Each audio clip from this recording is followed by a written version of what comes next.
Hi my dear friends, నేను విషయంలో welcome back to Pavani studios. Friends, ఈరోజు ఈ చెట్టుని చూడండి. మీరు వీటికి ఉన్న ఫ్లవర్స్ కూడా చూసేయండి.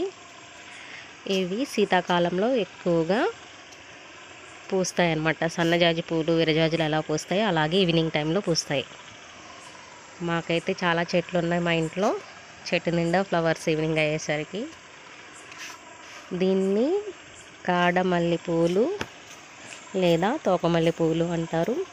అలాగే నేనైతే మ్యూజిక్ ఫ్లవర్స్ అని కూడా అంటాను.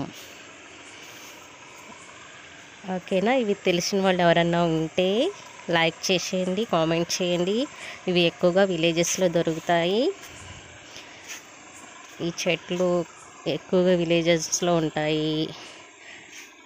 చూడండి, చూస్తానికి అందంగా ఉంటాయి. మంచి సువాసన కూడా వస్తాయి. ఇది మ్యూజిక్ ఫ్లవర్స్ అని ఎందుకంటానంటే, చూడండి, ఆ కాడని పెట్టుకొని నోట్లో పెట్టుకొని వదిలితే మంచి మ్యూజిక్ వస్తుంది.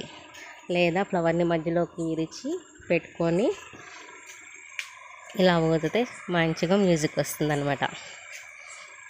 ఓకేనా? అందుకని మ్యూజిక్ ఫ్లవర్స్ అంటారు. ఇప్పుడు మా చెట్టుని కోసి మేము మాల కడుతున్నాం. మాల కట్టుకొని చూస్తానికి అందంగా ఉంటుంది. కానీ తలలో అయితే పెట్టుకునే సాహసం ఎవరు చేయరు. ఎందుకంటే ఇది మంచి సువాసన ఎలాగొస్తుందో అలాగే తలలో పెట్టుకుంటే పేలు కూడా పడతాయి తలలో. అందుకని ఎక్కువగా ఎవరు పెట్టుకోరు. కానీ చూస్తాక అందంగా ఉంటాయి. ఇవి తెలిసిన వాళ్ళు లైక్ చేయండి. నా వీడియోస్ మీకు నచ్చినట్టయితే ప్లీజ్ సబ్స్క్రైబ్ మై ఛానల్.